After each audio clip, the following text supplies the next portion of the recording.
Well, thank you, first of all, for inviting me and having me here.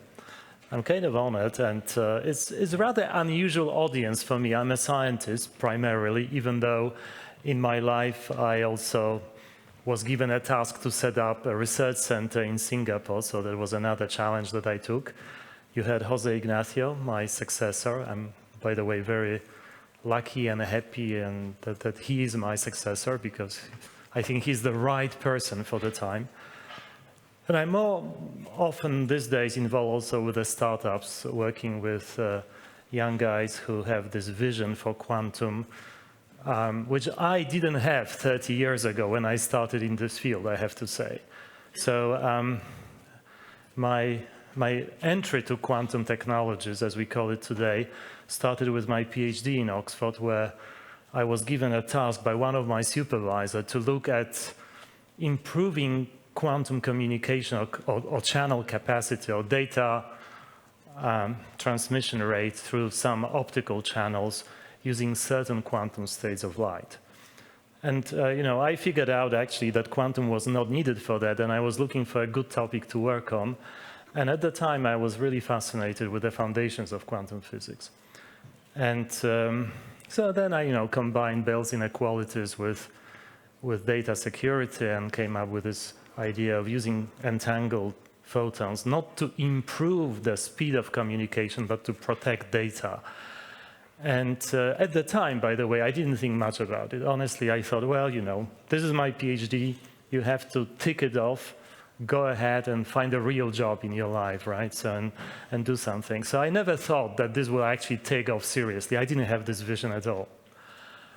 And then, here we are, 30 years later. It's not my doing, but many of my colleagues saw potential there and then turn it into something very fascinating. So let me sort of just, giving this benefit of 5 minutes, thank you very much, let me sort of maybe just give you a scientist perspective on the whole field. So how we see it, at least how I see why this field is interesting. Then let me tell you first why I would like to see quantum computers, and then I will tell you why my dream-like scenario is to have a situation where we fail building quantum computer for a good reason. So that's actually my last point. So first of all, not so many people realize that information is physical. So this is actually a starting point for all debates on the progress, why quantum makes things different. So when you study computer science, you may think, okay, it's all about mathematics. You can quantify, you can describe information processing in terms of equation. That is true, but underlying principle is not mathematics, it's actually physics. So the reason is that information is physical. There's no information without physical representation. So be it sound waves, what I'm using now more or less to communicate my message to you, that could be any other physical phenomenon, but a bit is a physical system always. And now, if it is physics, then what you can do with information really depends on underlying physics, right? So how much you know about physics, what kind of physical phenomena you can induce. So then, the next step, of course, is whenever we make a progress in our understanding of nature, then we discover something new. So for example, we discover quantum phenomena. Then we can use quantum phenomena to improve processing information. So what we can do with information really depends on underlying physics, because we invoke a physical process in a computer, in communication. So that is important. So now quantum comes along, and we can see that it evolves from scientific curiosity to the moment when people realize, actually, we can use those quantum phenomena not only just to enrich our knowledge how nature works, but also to change information processing. So for example, if you watch Nobel Prize in Physics this year that were given to John Clauser, Alan Aspect, and Anton Zeilinger, so the three of them worked on Bell inequalities. Essentially, the two of them, John Clauser, who was the first, and then Alan, were driven by scientific curiosity. The whole thing was, is randomness inherent in nature? Is there such a thing as truly random random phenomenon in nature? That's weird, you know, if you think about it, it's really weird. We learn to think in terms of causality. We always think what happens now was caused by something that happened in the future. And to imagine something truly random, it's just like to say, there's no history to this event, right? So that's weird. So John and Alain were driven by scientific curiosity. They did those fantastic experiments for which they got the Nobel Prize. And then, you know, nobody cared. If you look at the community of physicists, they think, okay, well, you know, you don't have to convince us that nature is, at the quantum level, is inherently random, right? So then maybe, you know, maybe that's interesting, but we are not surprised. And so maybe it's not so important after all. So then, you know, my little contribution to that was in the 90s, where I combined those Bell inequalities with data security. And out of the sudden, you know, there was like, bam. People say, oh yeah, no, this is actually important because you can use what used to be scientific curiosity into something practical. You can just say whether there was an eavesdropper involved and so on and so forth. And so Anton Zeilinger had the benefit of new narrative. The narrative changed rapidly from scientific curiosity to security. And there are certain experiments that didn't make much sense to perform from the point of view of scientific curiosity, the so-called loopholes in the Bell inequalities. And out of a sudden, they became important because it is not about nature being malicious and playing with us, but, you know, bad guys, eavesdroppers being malicious. They have all the right to be malicious and play games with us. So therefore, certain experiments, if quantum were to be used for data security, had to be performed. So that was actually a very interesting example how you can see that even something can be perceived originally as scientific curiosity. At the end, it can be, because information is physical, turn into something that has relevance for information processing. So for some reason, quantum information processing using quantum phenomena has sort of twofold impact on information. One is on information processing, that is changing computational complexity of operations. So certain operations that are perceived difficult can, using new quantum phenomena that allows you to construct new logical operations, new quantum logic gates, and therefore new kind of computations, can be used to build new algorithms that are more efficient. And that affects data security. Jose Ignacio mentioned Shor's algorithm, that essentially has a huge impact on the whole class of public key crypto systems, including RSA and elliptic curves, which are quite popular. And then on the other side, of course, what quantum takes away, it also gives back in terms of quantum crypto. And here we have actually interesting dichotomy. You know, when people talk about data security, seeing a threat coming from quantum computers, they say there are two ways to go. You can either go quantum crypto, which is known to be secure against quantum attacks, or you can go post-quantum. And, you know, one can argue here as a good topic for discussion, you know, how one should balance, if you are in crypto business, say, and you want to go with data security to the quantum age, and you want to anticipate quantum computers, when will they happen is not entirely clear. So there is a colleague of mine, actually a former PhD student of mine, Michele Mosca, who in Canada runs his own company that is focused on post-quantum and some other quantum solutions. He runs some kind of a survey among specialists. How long would it take to build a quantum device that can break 2048 RSA within 24 hours? And if you look, you know, people say, you know, what are the chances for that? So, and within what period of time? So when you sort of look at the period of 5 years from now, most experts agree that it's less than 1%. And if you look at sort of like 30 years from now, most experts would agree, well, you know, it's approaching 90%. So, you know, there is a spread.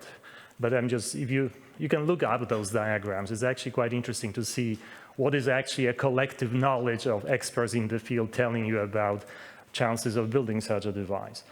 So, so the question is, you know, suppose, you know, we have them 30 years from now, and you're running a business with a sort of like attention span that goes beyond those 30 or 50 years, how should you sort of structure your portfolio, right? Would you look at quantum crypto? Would you look at post-quantum crypto? How would you balance it?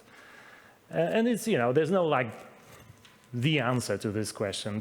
One can discuss, there were all kinds of different criteria here one can take into account. But certainly, and for the reason actually Brian mentioned here, it's better to be prepared than not prepared, because to reach a capacity where you can deliver quantum solution, it may take a while. So, and if this one scenario that people are so much concerned about is a situation where you collect encrypted data now, even though you don't have a quantum computer and you cannot decrypt it, and you just wait until you have a quantum computer and decrypt the data at the time, as long as this data is relevant. Some data you want to keep secret over more than, say, 50 years or 100 years, depending on the medical records and national security at stake. So it is actually quite interesting to see how would you sort of structure your strategy. Should you move now in anticipation that you want to protect this data now and do not reveal this data to be decrypted in the future if your business is to protect data that you want to have a longer term security?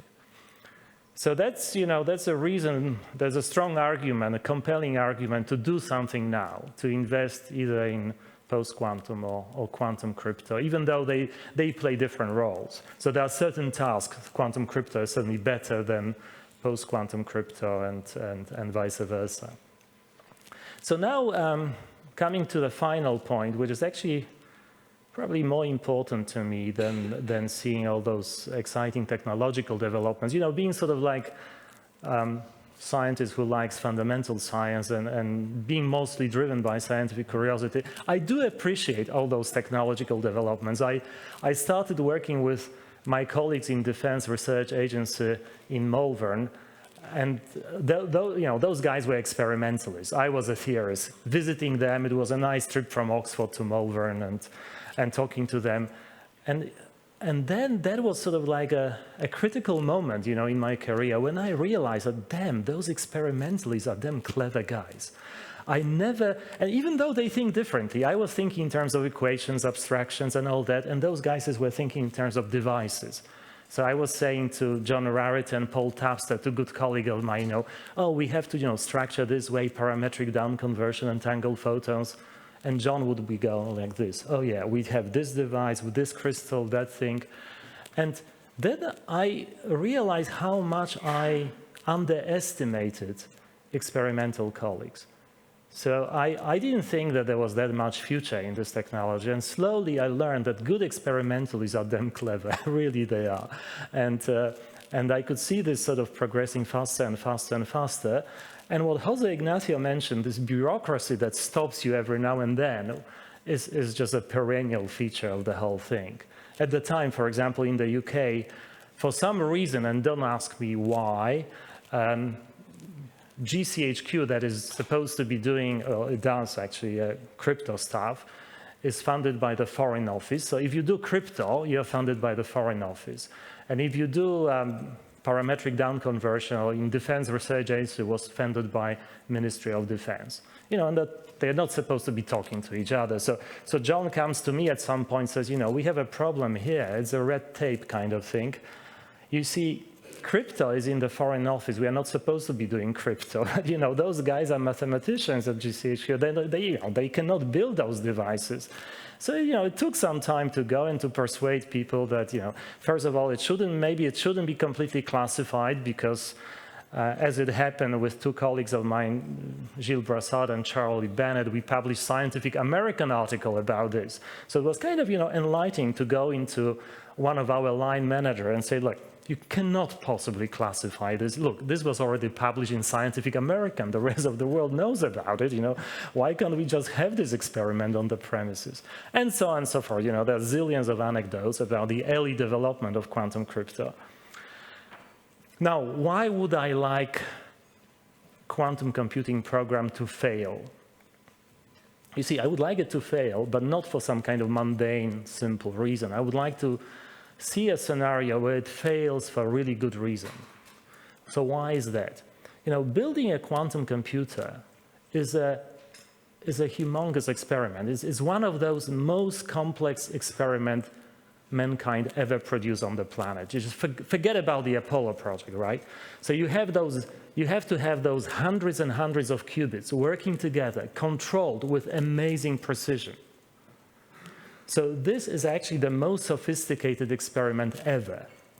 Now, we do believe that if quantum theory is correct, right, if it is really a good description of nature, we will eventually have quantum computers. There's no reason why we shouldn't, unless it is not quite correct description of nature. So if there is a way to falsify quantum theory as we know it today, I think that the chances are to see this deviation from theoretical predictions in that kind of experiment.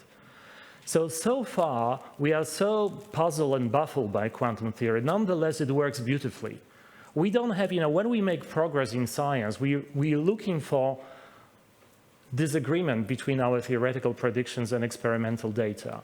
Once you see it, you have to explain it. And that's sort of, this experiment falsifies your conjecture, the best conjecture that you call, I'm using this Popperian language here. You have the best conjecture, call it a physical theory. This is the best guess how nature works. We don't have anything else, right? And then here comes experiment, boom. It doesn't actually conform to those predictions. So that means that we have to change our explanation. So that would be the best scenario as far as I can see for the whole program of quantum computation, refutation of quantum theory. So if that happens, we have this handle to start being really creative and come a better solution how nature works, to improve it, to go one step further. So for this alone, it's actually worth funding and building quantum computers. So, our clever scientific idea is to use all your guys, investors, invest in quantum computing. Maybe it will work, maybe it will deliver, maybe there will be end users, there will be a market for that. But probably the most interesting thing that can happen, if it just fails, in a very subtle way, namely that it will just produce a new explanation of nature. Will it fail for computation? I don't think so, because if it fails for whatever reason that is, for that very new phenomenon that you discover, you can use for even more powerful and beautiful computation, right? So then we enter into the area of wonderful post-quantum computation. Don't confuse with post-quantum crypto. So that would be the best case scenario as far as I can see. So that's my narrative, okay? Thank you.